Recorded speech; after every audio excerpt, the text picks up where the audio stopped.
yeah. Please tell me that I can't, that I won't, that I failed, I'll never make it out, yeah.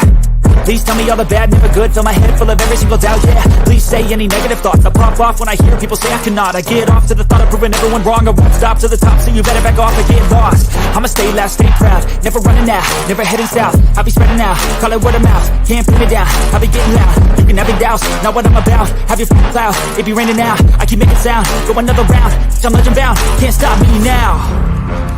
You don't wanna fuck with me, a slow burn like a disease. Just tell me that I can and I'll show you things that you couldn't believe. Just tell me that I can. Just tell me that I can. Just tell me that I can. Just tell me that I can.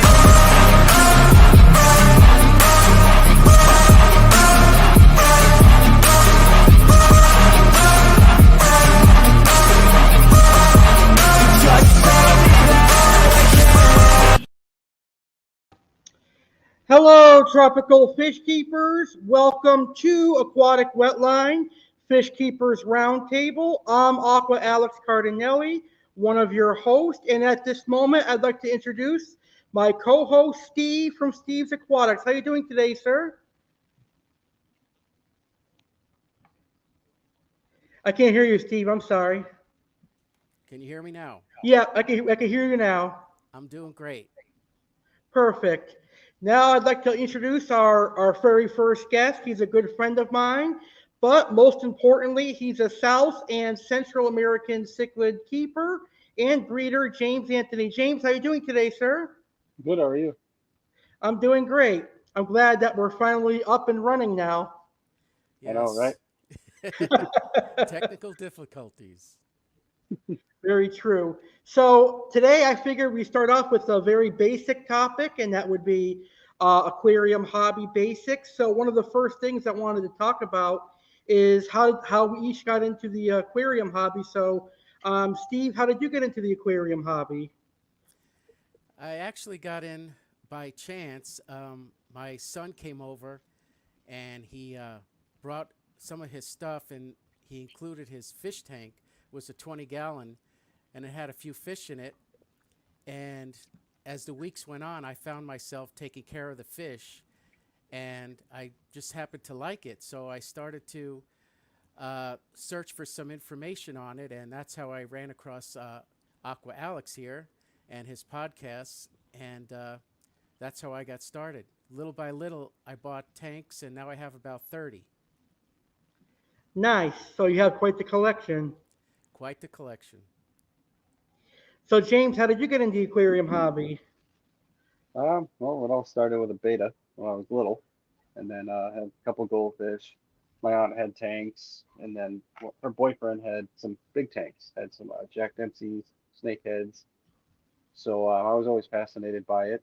And then when I was in the military, believe it or not, in the military community, there's a lot of people in the fish hobby. So that's when I really got into it. I think the house I was renting had probably 20 tanks going in it at one point. Wow. But it all started with a 55 and made all my mistakes there. Kept going to Walmart, buying Oscars. Loaded the 55 up with Oscars and Jack Dempsey's. And then some convicts I got for free. Then found out real quick that it wouldn't work. But that's how I got started, really. And, now I only have about 8 or 9 tanks, but it's all my basement can hold. And I have one tank upstairs. But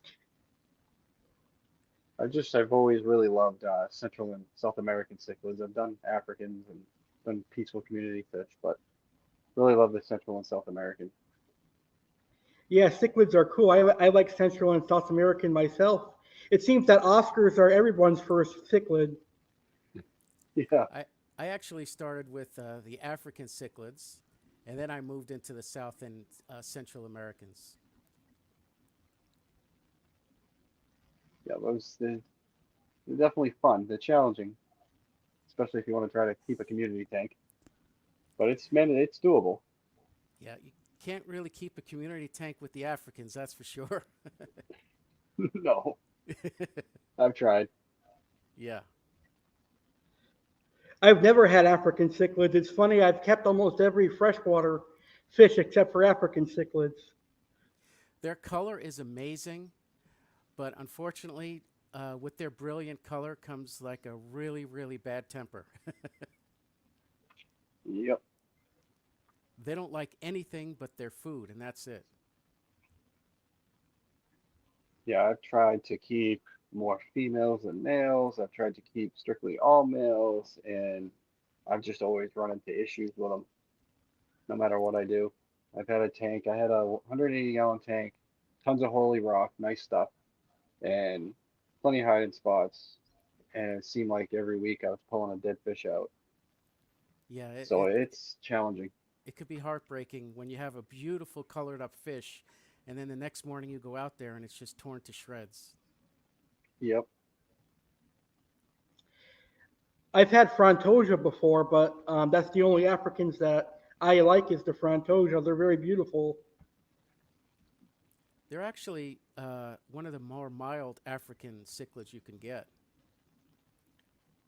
Are they really? Yeah, at Yeah, I've least never kept them.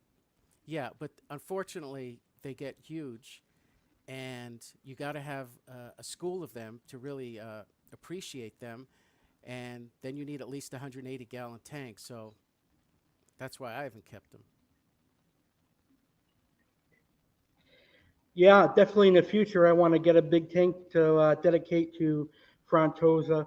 So basically, I was born in the aquarium hobby because my dad was keeping fish before me, and I told the story 1,000 times before, but I was born in the aquarium hobby, and then as I grew up, I got my first tank, and the first tank I had was a 55-gallon. Also, I feel like that's everyone's first fish tank, but in the 55-gallon, I had an Oscar and a Red Devil.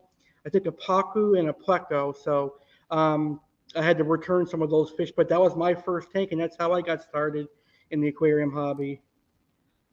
So you were born into the monster fish family, huh? Yeah, yeah, it's go big or go home here. Absolutely. Yep. So do you guys like monster fish more or community fish? Go ahead, James. Um,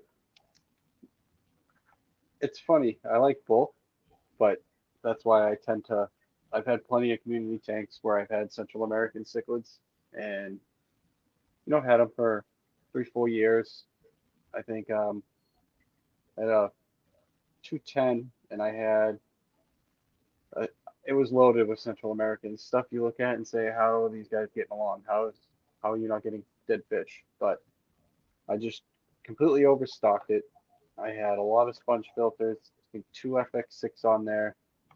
I had two power heads going, a lot of driftwood, a lot of places for them to kind of hide, but I made it so there was four entry points to every piece of like any ornament I had in there or a piece of wood, and that seemed to kind of keep them from claiming any type of territory.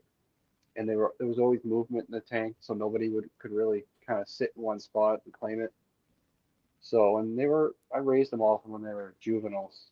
So I just kind of went online or I went to pet stores and bought them all as babies and raised them together. So maybe that had something to do with it, or maybe I was just lucky. Yeah.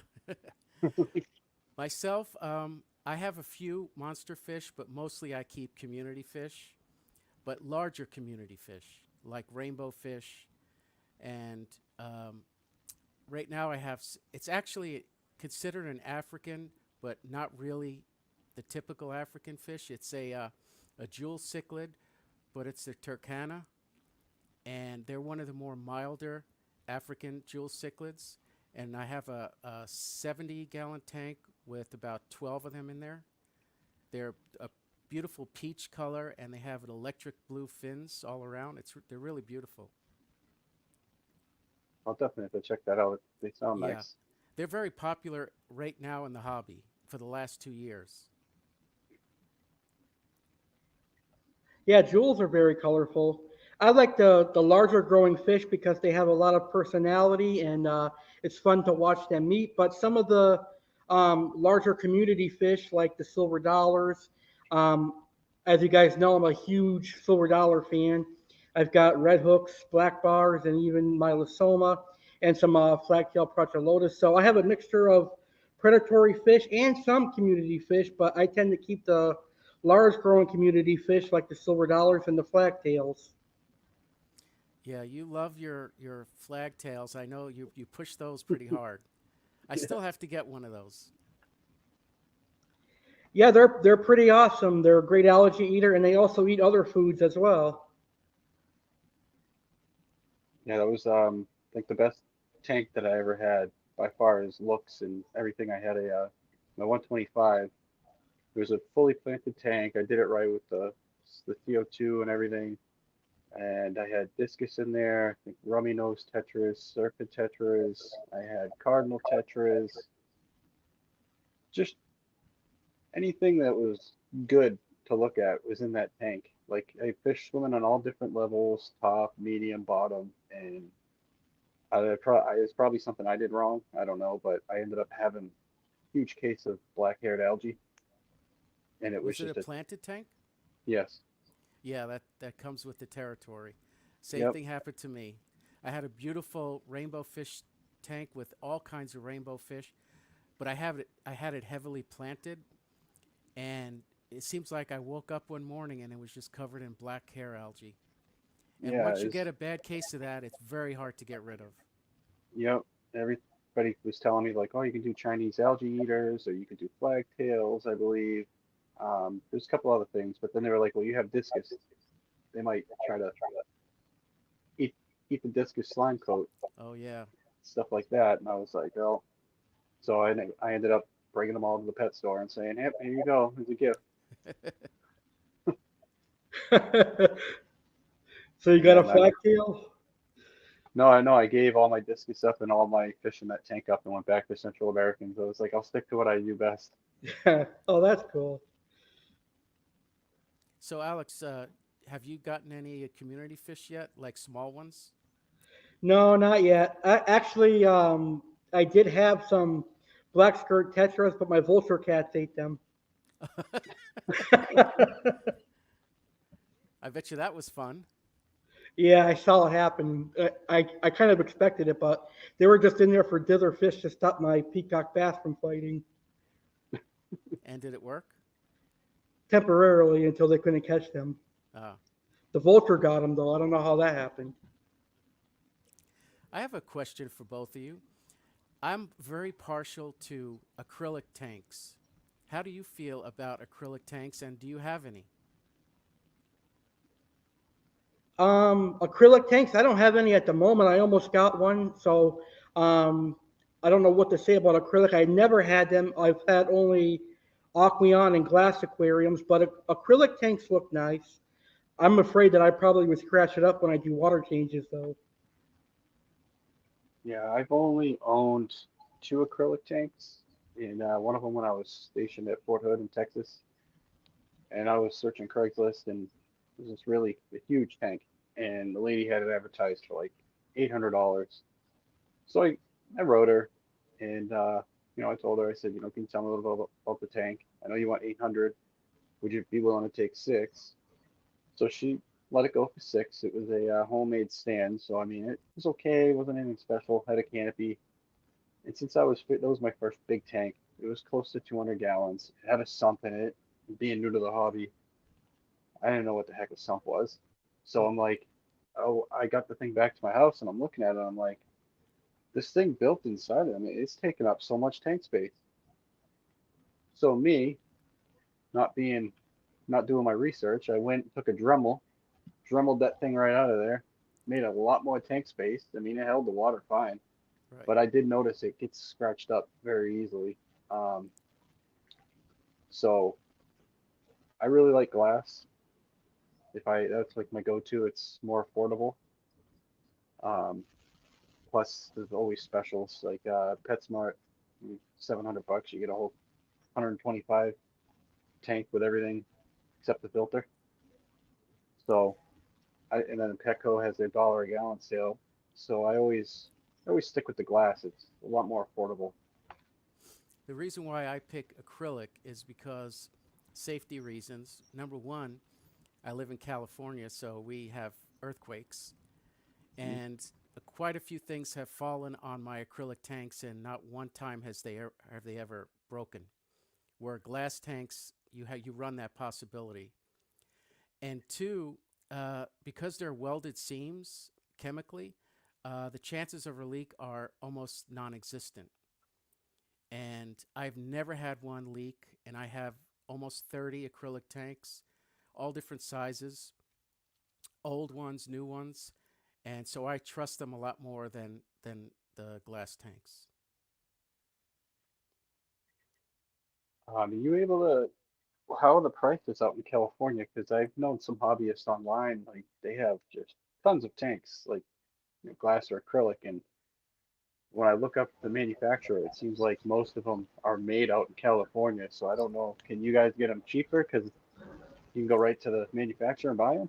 You can get them cheaper if you know somebody in the fish game, but most of the time I get mine used. Hmm. You could get like a $1,500 tank for $600 because the resale on the acrylic tanks, they really have to drop it because let's face it, you're not going to buy a secondhand tank for $1,000. People Yeah. have to really drop the price. And if you watch the like Craigslist, I watch Craigslist all the time, and I'll just scoop them up when I find them for cheap. Yep.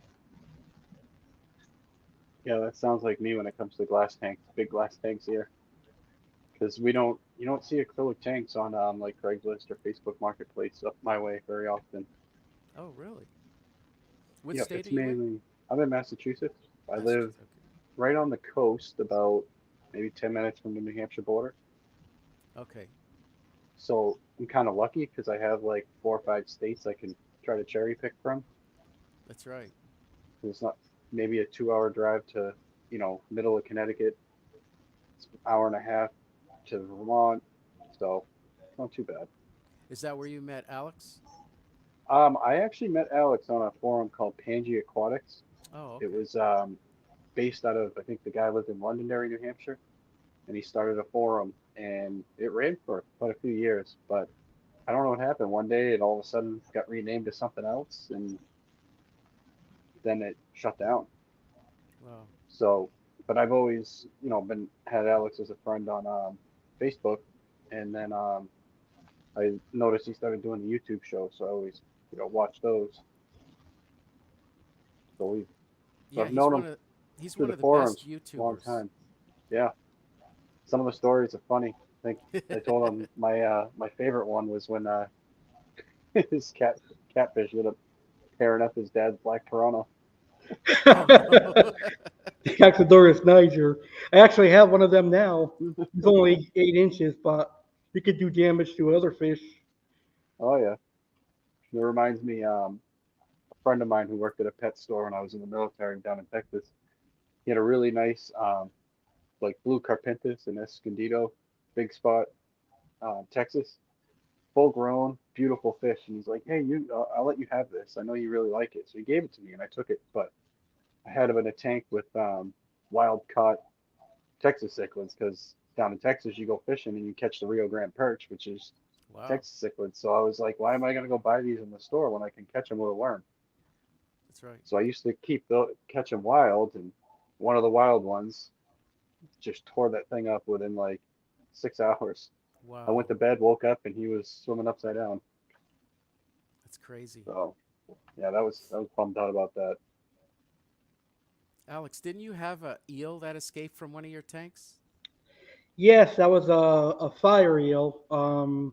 Back when I lived in Massachusetts around Christmas time, he crawled into a Christmas tree. Oh yeah, that's right. What a Christmas present that must have been. I know, and it was actually one of my early Christmas presents. Wow. So did you get him back in the tank and did he live? No, I was too late, unfortunately. I don't even know how he managed to crawl out of the tank, let alone crawl up a tree, That's crazy. unless he jumped out and fell on a tree branch or something. That's the one thing I always worry about is fish jumping out. So I always make sure I have almost everything covered up. Oh yeah. From my experience, most of the time fish will jump out only under certain circumstances like stress or bad water quality. So I think he probably jumped because he was new and he was stressed out. I'm sure we all have these stories, but what's the smallest hole you've had a fish jump out of your tank on? I mean, mine was the size of a dime. I couldn't believe it. That was the only opening in the top of the tank, and the fish found its way to that and fell on the floor. I don't understand. I think the only fish I've had jump out was a small Oscar. I think he was.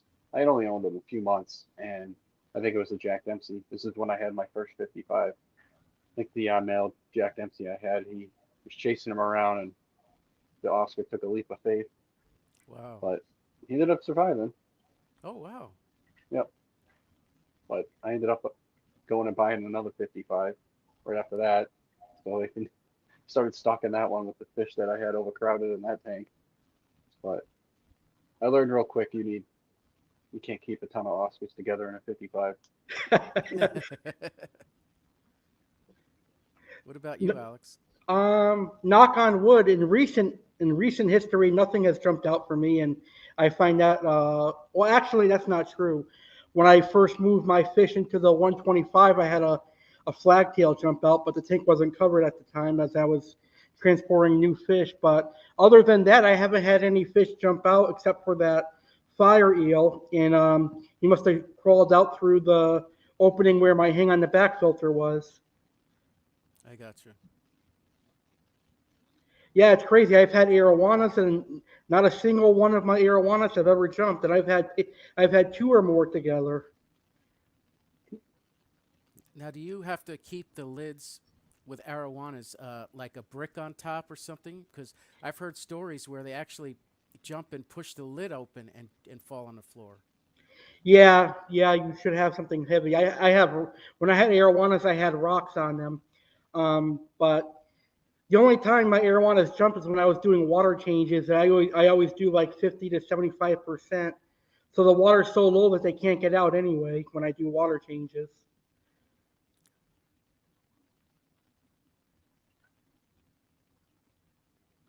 How about you, Steve? Do you have one? Arowana? No, did you have any more besides that other one Oh, the that got stories out? of jumping? Yeah. I've had an assortment of little fish jump out. It seems I had to learn my lesson the hard way. I would try to cover up the top, but I would always leave like a little bit open by like Alex says by the filter. Yep. Now I have to completely cover it. If I have to use sponges or pieces of plastic, whatever, the entire top is definitely covered on all my tanks. It was mostly like swordfish and some rainbow fish, stuff like that. Yep. There was a guy, I forget what his name was. He was on Facebook. He used to keep a breeding pair of umbies, and he had one that was pretty much full grown.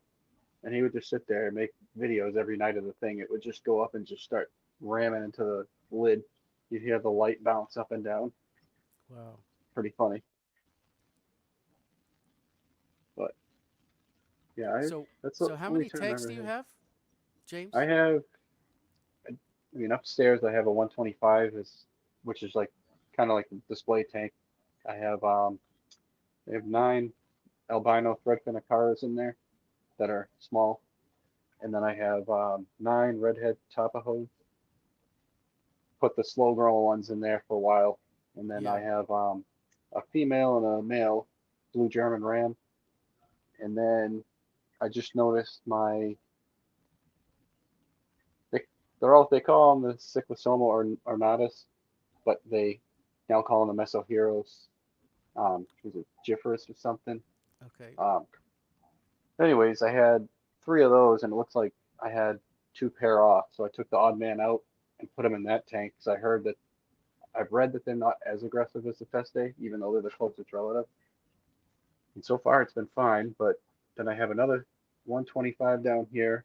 Well, 2 of them, the one behind me and the one right behind you guys, with 75s under each. Then I have a 180 bow front, then the 240 breeders, 255s, and then a 46 bow front over there. And I still have a 10-gallon tank I haven't set up yet, but I'm going to be building a rack for fry So here in the you do next month or breed two. fish. Yep, I used to do it more until I strictly did Feste, but I had a really nice pair of Feste. I had a female get killed by the male because I decided to take everything out of the tank and leave it bare bottom, left her no place to hide, Oh no. and he just tore a hole through her stomach. Now you're talking So, about the red terrors, right? yep. So I learned my lesson the hard way. So in the future, I'm going to be getting the terracotta pipe that they use for Oh, okay. plumbing. I'm Yeah. going to get those just big enough for the female to get in and out, not big enough for the male. You know, the way there she has a place to hide. Because I've seen some other people on YouTube, their videos, and that's what they do. And they usually have a lot of luck. And then make sure you have some dither fish in there. Now I have a red terror. I have a single one, and I was hoping to get a female, probably like everybody else, because there's the most beautiful. How do you tell? Like mine's 6 months old. How do you tell if they're truly a female or male at 6 months old? Um, the best way, the most accurate way to tell is, I mean, they're very small, but if you go online and get a picture, they have diagrams that show what it looks like, the genitalia.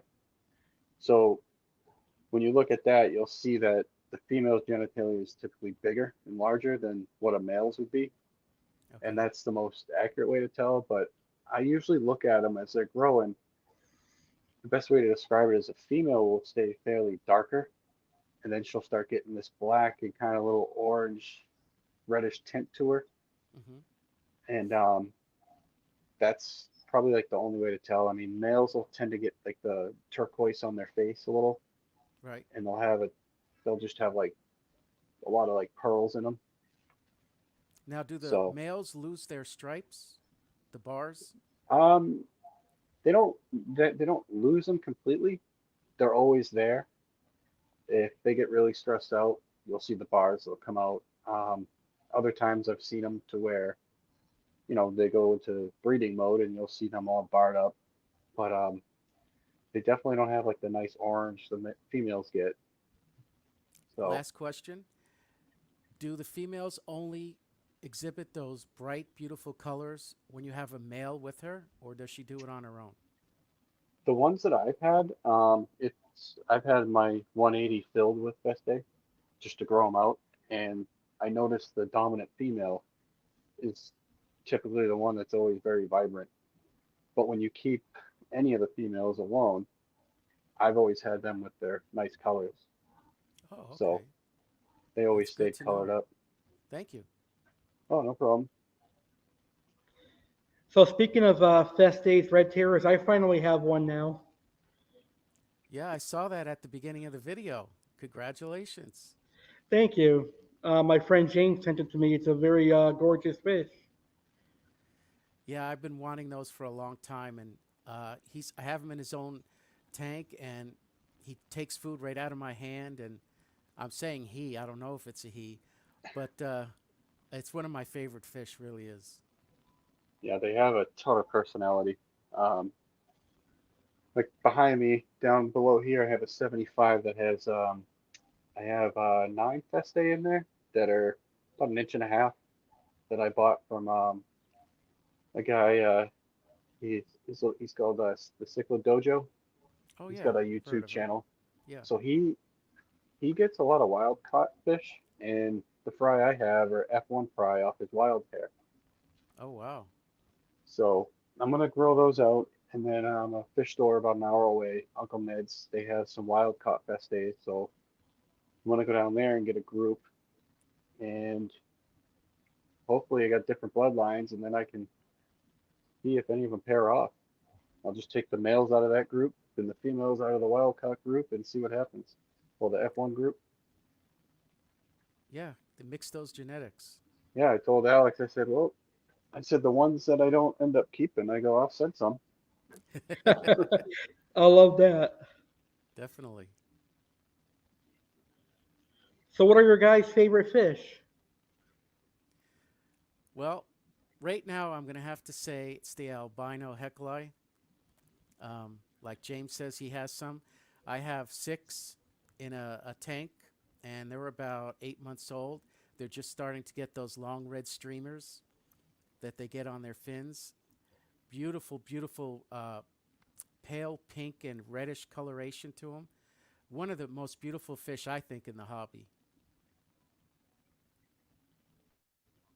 I'd have to agree with that. I mean, mine are probably close to 2 inches now, and some of them are starting to get like that yellow to them with Hmm. the red lips, Oh, the and then red lips are great. yep, and then some of their fins are getting a little bit of red in them. But the my geophagus, those they're not gonna color up anytime soon. It's so slow at growing. Yeah, I have a But school my of 12 geos, yep, and they do take a long time. But the thing about the Hecali is you can keep 6 together, and there's no issues. They don't fight at all. I'm surprised. yeah. I have a group of 9, and they all pretty much stick together. Yeah, that's great. And then the redhead Tapajos, they just nip at each other. The whole group. It's like an accordion effect. But my overall favorite fish would be the Feste. That was the one for a while when I got in the hobby that it just took forever to get because every time I someone said they had one at their store, I'd take an hour drive there, and I'm like, done my research. This is not a true red terror. It's a Mayan. Oh Because yeah, you got to watch for that. yep. I'm like, this is a Mayan. They're like, no, it's not. It's Feste. I'm like, no. I go look at the spot on its fin. I go, it takes up the whole tail. That's I'm like right. Festes don't do that. And how long did you have to wait until you found a female? I think I got my very first Feste was 2000, I think 2016, and it ended up being a male. So I ended up going to Uncle Ned's, and he had a tank full of them. They were like $40 a piece at like probably 3.5 inches. He had 12 or 15 of them in there, and I've been trying for so long to get a female that I just told him, I said, I'll take them all. Brought them all back, put them in my 180, and just power fed them with silver sides, bloodworms, brine shrimp, like earthworms, mealworms. I was doing water changes like Wow. every like 4 days, 50% water changes, and they literally grew. I started seeing color within the first like 3 4 months. Wow. So doing the full power feeding and the excessive water changes really helped push them to grow faster. Um, and I got a bunch of it. I think I had like 4 or 5 females in there. So not Yeah, only it's was I happy, I made a lot of other people happy when I sold them. yeah. In my experience, it's very hard to get a female. It seems like the companies that have them hold on to them for their own breeding projects. Yeah. And so anytime I request one, I always got turned down. So I just have to keep taking chances. And hopefully with this one, I'll have the female. I guess I'll find out soon enough. Yep.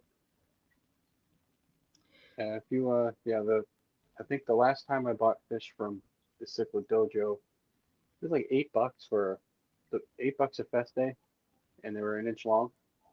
So it's a pretty good deal. Yeah, very good deal. I mean, you do have to pay the shipping, which it hurts, but it's worth it if you're trying to. Your goal is to get a female, just get a big group.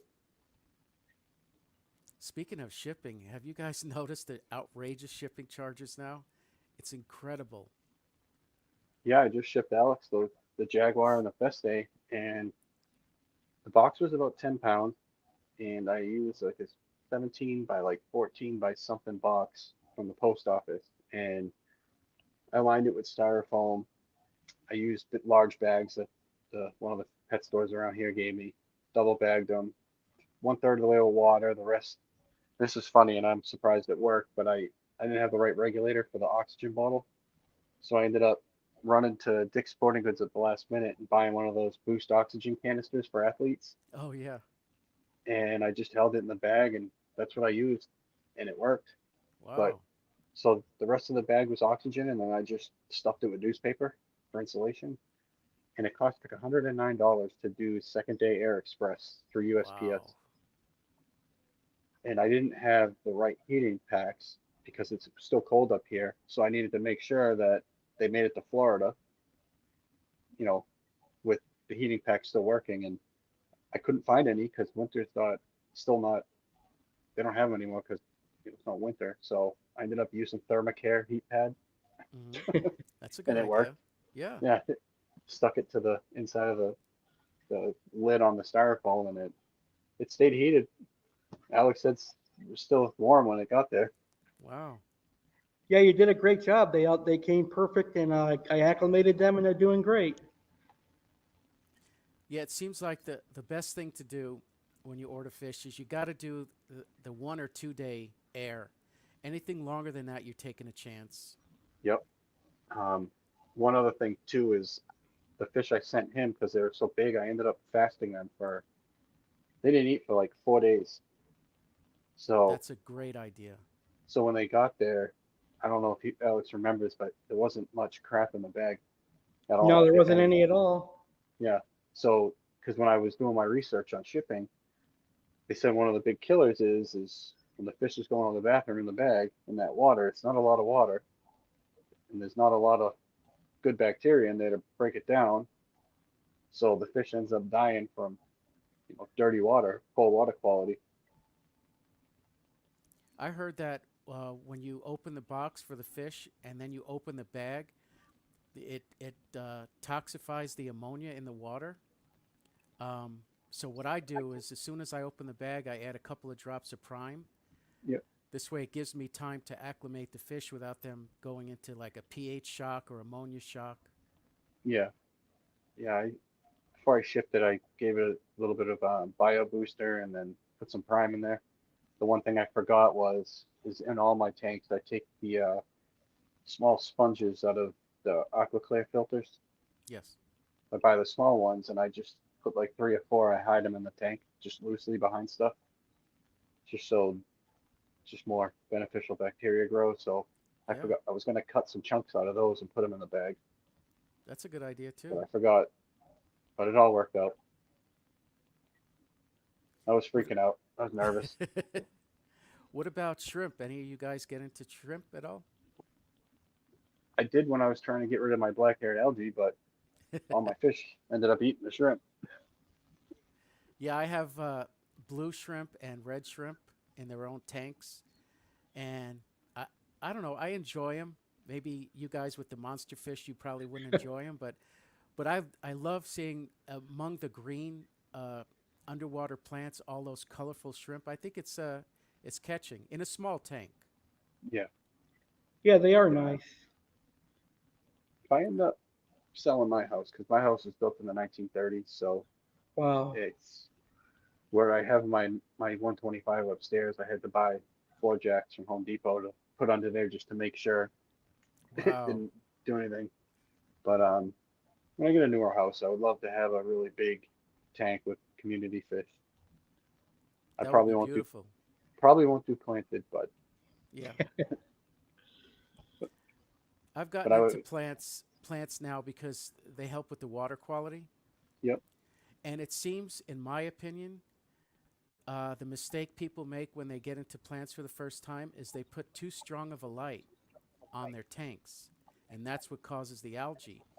I backed off and went to lights that you could control the brightness, and I Yep. start out really, really low on the lowest setting, and my plants thrive with that, and I don't get any algae anymore. That's a good idea. Because all I have now in my tank upstairs with the geos and the hecali is I've been using just Java moss. I buy it when it's already attached and grown to the driftwood, and then I just bury the little piece of driftwood underneath the sand, That's a good so it idea. gives it that tall grass effect look. Yeah, And it's thriving in my tank upstairs because it's in like a sunroom addition, so I get a lot of sun in that room, natural light, and the stuff's been just thriving. So if you want a nice, easy plant, get any of the Anubias species. They thrive on very low light, and they're almost impossible to kill. and you don't have to bury them in the soil or the gravel. They grow with they feed in the water column. Hmm.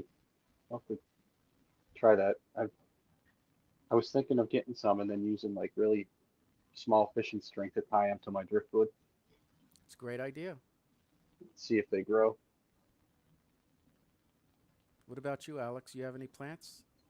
No, because my silver dollars and flagtails would destroy them Oh, that's right.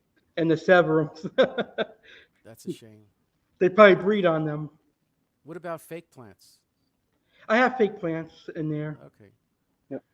My tank upstairs, I have a lot of fake plants, but I got some really nice ones. So a lot of times people come over and they're like, "Oh wow, that looks really good. Like, how'd you get those to grow like that?" And I'm like, "They're fake." Made it look as real as possible. So let's talk filtration. What's your favorite way to filter your tanks? Um, I'm a big fan of the sponge filters, but you obviously need movement. So my my go-to is the AquaClear, the AC 110. I buy those for all my big tanks. Doesn't It's not a lot of power. Doesn't use a lot of power as the canister filters. Easier to clean. That's what I use for the tanks that I breed in. But other than that, I have the FX6 for the display tank upstairs. Mhm. But I do like the AquaClear hang on the back. That's my preferred. What about you, How about Alex? you? For me, it's the canister filters. I like ever since I got a canister for my big tank, my water looks clear, and I think it does a great job. I would have said hang on the back filters, but now I'm a huge fan of the fluval filters, and they do an amazing job. I do like the Cam Title hang on the back filters, and the AquaClear are good, but for tanks bigger than 75, I probably would recommend a canister. I started out with canister, and now I do sponge filters in all my tanks for the beneficial bacteria, and then I do hang on the backs to clear the water.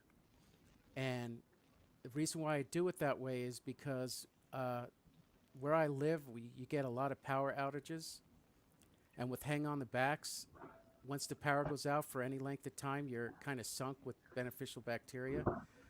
So with the sponge filters, I just hook up a battery-powered air pump, and it keeps the fish tanks thriving.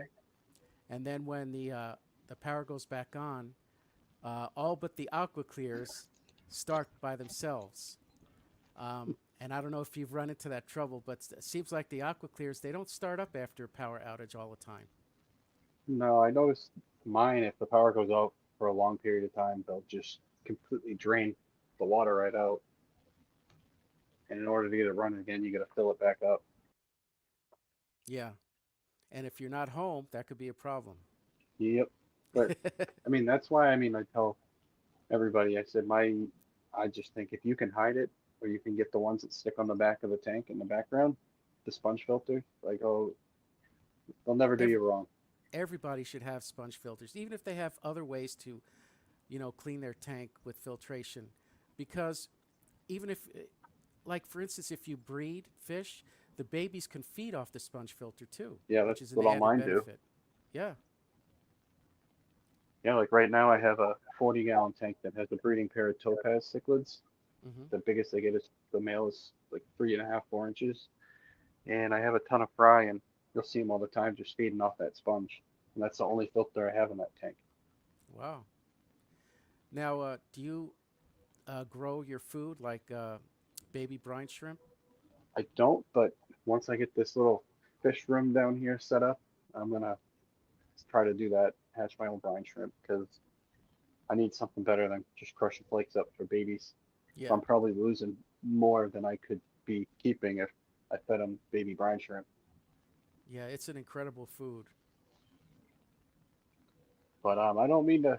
I'm gonna have to run. I gotta work, so Well, it's I work nice the meeting overnight you. shift. But it was nice meeting you, and definitely like to do it again. Absolutely. Absolutely, you did a great job. Thank you so much for agreeing to be here today. You did an amazing job. Yeah, no problem. Anytime. All right. Take care, Alrighty. gents. Thank you. You too. All right. Thanks. Have a good night. Thank you. You too. Bye. You're welcome. That was fun. Very nice guy. Yeah, he's great. He's a great guy. We've been friends for a while. Wow. He's got some bunch of tanks back there, huh? Yeah, he those likes to breed. larger cichlids. Yeah, he likes to breed cichlids. Does he send you fish often? Um, he just started sending fish. I'm not sure how often it's going to be, but I'm very grateful that I'm friends with him. I'm very appreciative. Yeah, you're going to love that Feste. I don't know if you've had one before, but they're such a personable fish. They're gorgeous. I never had one before. I spent years looking for one, and then James said he was going to send me one, and I was really happy. Yeah, I absolutely love mine. And I have one Oscar, as you know, the albino, which he's another one of my favorites. He gets his own tank, and that's my wife's favorite fish, is the Oscar. He's gorgeous. Yeah. He's got that like rosy color. When I got him, he was just like pale with red eyes. And as he's grown up, he's got this rosy red color to him. It's really, really beautiful. Yeah, Oscars are a pretty cool fish. I have two of them now, but my tiger's being a bully to my new albino. Uh-oh. Yeah. Male and female? I have no idea. They're probably both males. Oh. Yeah, I see your red-spotted Severins in back of you there. They're such a beautiful fish. I love those. I know. Too bad they breed so much. Horny I little haven't had any bastards. of mine breed yet. I know. I think I just got lucky. Unless they just decided to have sex and they were horny. You must have perfect water quality for them to breed. I think I do. I keep my water as close as natural as possible. Yeah, I'm very, very proud of you with your tank. You really did a great job stocking it. Thank you very much. I really appreciate that. I know, like, over the last couple of months, people were getting on me saying that my water looked awful and I was such a bad fish keeper. But I'm actually a good fish keeper. I know what I'm doing, and all my fish are thriving and they're very healthy. That's all that matters. That's true. So I think they were just haters, the ones that were saying that. Yeah, you know, as long as there's internet, there's going to be haters. True. They say if you're not famous if you don't have haters. So. So we must be really famous. That's true. So did you get any new fish recently? Yes, I did. I got some baby red-spotted Severum and some baby red, what do you call those ones with the red around their necks? Oh, rockheel. Rockheel, okay. Baby rockheels. Because my larger ones have started to die from old age. So I want to replace them. So those are the newest fish I've gotten. Oh, and one other thing. This week I'll be getting a school of black cories. Nice. Yeah. I love cories. I've been wanting the black ones for a long time. They're new to the hobby. I love Corydoras cats. Yeah, I remember you had those shows with Lynn. Yeah, she was a fanatic for Corydoras. Yeah, I loved listening to those shows. She was so enthusiastic about those. I know. And she developed a crush on me. Did she really? Yeah. I know one of those shows she was getting a little frisky with you. She was a good lady. Yes, she was. That's too bad what happened to her. I know. I'm So glad did that. Did Go someone ahead. take over her breeding? I think she gave it to one of her friends. I'm not 100% positive though. Yeah, the one she was breeding was a very rare one and a beautiful one. The gold laser. That's true. Yeah. So, have you heard from any of your old guests from years ago? Surprisingly, no. I haven't heard from them in a while. Like I said, I don't know where William T is. I don't even know if he's still alive. And a couple of the others I contacted, but I haven't got a response yet. What about that Beasley guy? Remember him? I have never heard from him ever since that episode. Really? Yeah, it's Wow. strange. Yeah, because he seemed like he was all into fish. I know. And I think you interviewed what Joey, right? Uaru Joey, yeah, King of DIY. Have you ever thought about having him on again? I have. I don't know if he would come on. He seems like he's gotten too big for his bridges now. I know he looks down on smaller YouTubers and stuff. Oh, that's a shame. Yeah, because a lot of people, I've asked people about him and if he would do like other YouTube channels, and they've told me that he turned them down. So I don't know if he would come on here again. You know, there's such a small group of us. We should really help each other out and not, get too big for our britches. That's true. But I'll ask him. You never know. That's true, yeah. And what about, let's see, who was the other person you had on? With that had the crayfish? Oh, James Jones. Yeah, there you go. Yeah, Have I've you got to heard ask from him. Maybe we can get him for next month. That would be a great idea. Yeah, definitely. It's a good idea. Because he said he had more than just crayfish last time you spoke to him, right?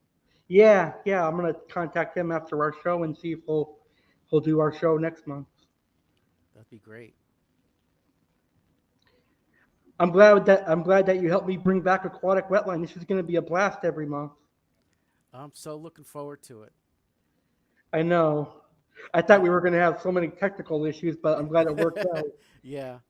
And you know what? It happens to a lot of YouTubers, believe me. The first time they hook up, that one of somebody's volume is off. It always seems that way. So don't feel bad.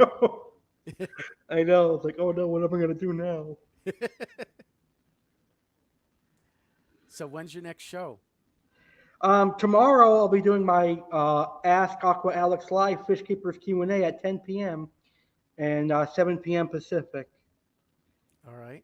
And when's your next variety show? Oh, like non-fish keeping? Yeah. My next non-fish keeping show would be Thursday.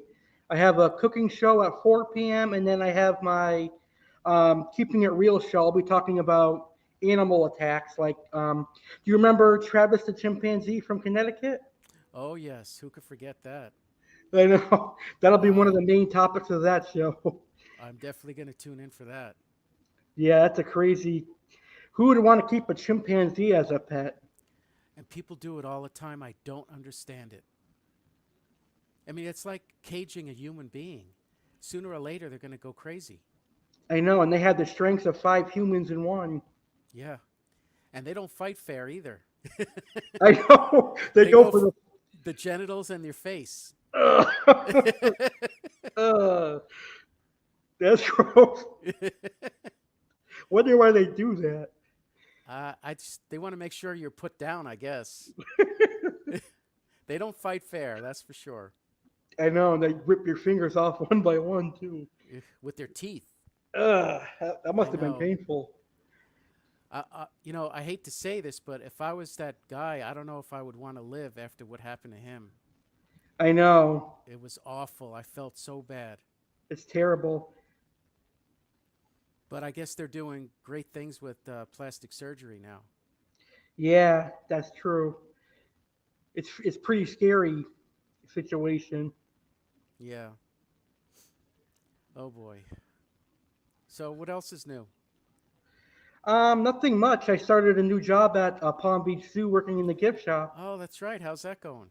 I love it. It's great. It's better than Texas Roadhouse. Yeah, I heard your stories about the Roadhouse. That's crazy. Yeah, it was nice at the beginning, but then the manager came back that was kind of a pervert. If you weren't 16 and or 17 or 18 and blonde and female, you didn't get what you wanted. Oh no. Yeah, he was kind of a pervert. So do you think this job is promotions in your future? I hope so. I'm definitely going to work towards it. I'm the only guy there, so maybe I'll get some leeway. And do you want to work with the animals sooner or later? Maybe I can encourage him to set up an aquarium in there. That's a great idea.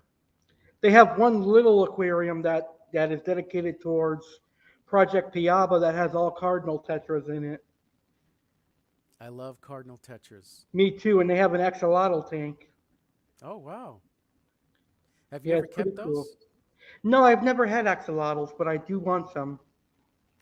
I heard that they need like a cooler water, so that would leave me out because it doesn't stay cool around here very often. So I wouldn't be able to cool the tank unless I bought like a $400 chiller, which I don't want to do. True. Yeah, it doesn't stay cool around here either. Yeah, that's right. You're in Florida now. Yeah. Yeah, I used to live in, I don't know if you know where this is, Margate. Margate. It's Is that by, in? by Coral Springs? Yes, that's in Broward, right? Yes. Yep, I know where that is. Yeah, my first 2 years of high school, I went to Coconut Creek High School. Nice. Yeah. And then I moved to California here, and now the San Diego Chargers are practicing at my old high school. Nice. Yeah. So you might want to come back and watch them. Yeah. So you got the 2 tanks, and what's your plans for the next tank? So the 55 gallon, I think I'm gonna try axolotls. I think if I can convince my mom to let me set it up. All right. Cool. Yeah, my dad just shut it down, but I'm gonna try to set it back up. Either axolotls or I'll do a community tank Yeah, with plants. with plants. Got to try plants. I'm telling you, if you go with the Anubias, you won't have any issues at all. That's true. You're definitely gonna have to do that. Yeah. Well, what do you think? We shut down? Yeah, sure. I think it's been a blast. I want to thank you so much for doing this. I can't wait till next month. Me too. Anytime. I was really looking forward to this, and it was nice to meet your friend there, and hope we'll see him again. Absolutely. I'm going to try to get him back on next month too. So maybe we'll have James Jones and James Anthony next month. 2 guests. Hey, all right. Perfect. Pair of James. All right, Alex. You take care, okay? You too. Have a good All right. night. You too. Bye-bye. Bye-bye.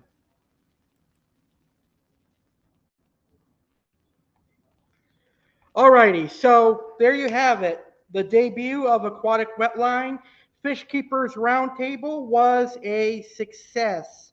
I'd like to thank everybody for tuning in for the return of Aquatic Wetline. And before I end today's video, I'd like to remind everybody that tomorrow night at 10 p.m. Eastern, I'll be hosting the Fish Keepers Q&A. So make sure you tune in there and ask any fish questions that you have. And then this Sunday, we have my 100th video celebration. I'm going to show off the Feste and Jaguar that my friend James Anthony sent to me, and a lot more. So stay tuned for that. Thank you guys for tuning in to the debut of Aquatic Wetline Fish Keepers Roundtable, hosted by Fish Keepers for Fish Keepers. We will see you in May. Happy fish keeping, everybody.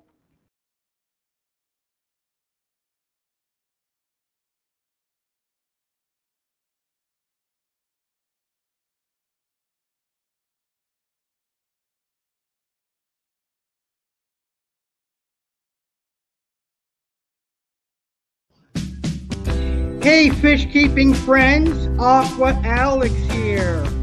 Guess what? We're having a fishy celebration this Sunday, May 1st, 2022 at 10 p.m. Eastern, 7 p.m. Pacific.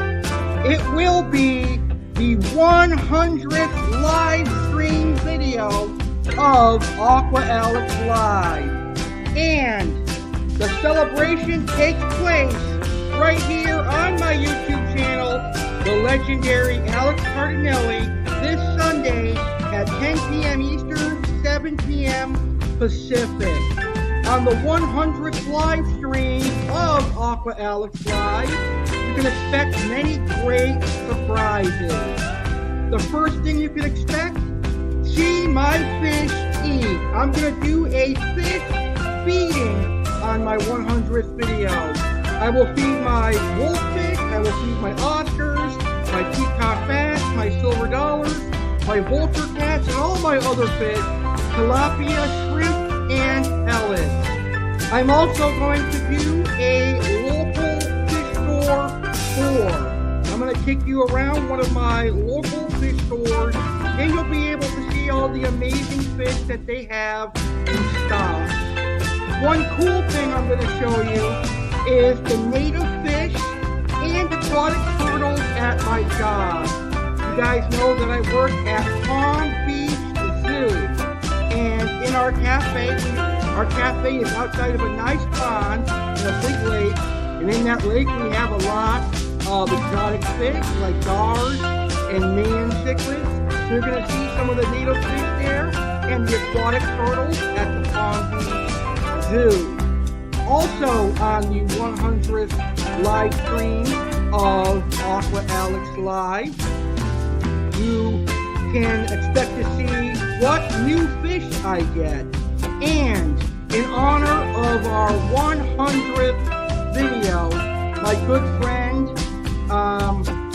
friend James, who is a cichlid breeder, sent me 2 amazing fish. So on my 100th episode of Aqua Alex Live, you will see what fish my friend James Anthony sent me and any other new fish that I get. Will there be special guest fish keepers? You're going to have to tune in to find out. The 100th Fishy Bash celebration airs live this Sunday, May 1st, 2022 at 10 p.m. Eastern, 7 p.m. Pacific, right here on Aqua Alex Live on the legendary Alex Cardinale YouTube channel. Stay fishy, everybody, and happy fish keeping.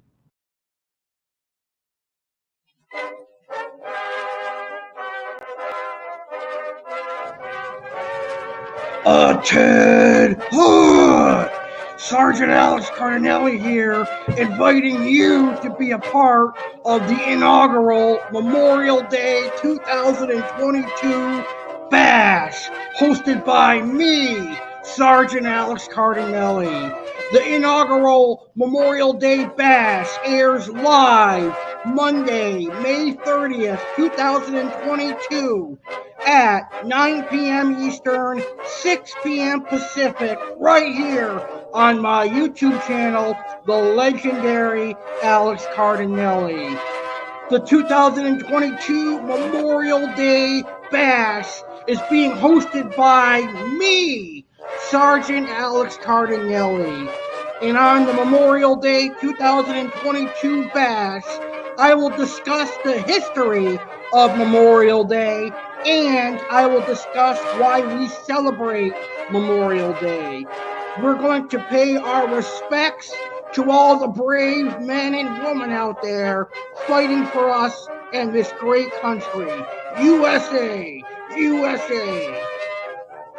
Also on the inaugural Memorial Day Bash, I am going to address the veterans. Yes, that's right, Sergeant Alex Cardinale is going to address the veterans. We're also going to have a very special guest. That's right, we're going to have a very special guest. Former Army member James Anthony will be our very first guest for the first time ever on a holiday bash. That's going to be incredible. So we're going to speak to a former Army member as we pay our respects to the United States of America men and women who serve in our Army and in our military. There's also going to be an appearance by Chef Alex Cardinale, and Chef Alex is going to give you the best recipes to make for the veterans in your life. There'll also be an appearance by Aqua Alex, and Aqua Alex will talk about how fish tanks can help veterans. And if Chef Alex and Aqua Alex don't do the right thing, I'm going to have to put them in the camel clutch and the cobra clutch. Maggots! So the inaugural Memorial Day 2022 Bash goes down live Monday, May 30th, 2022. Live 9 p.m. Eastern, 6 p.m. Pacific on my YouTube channel, the legendary Alex Cardinale. Come join me as we pay our respects to the United States military men and women, all those who serve, past or present. Don't be a maggot. Be there and be square, and let's pay respect to all the great military men and women. And that's an order. You're all dismissed.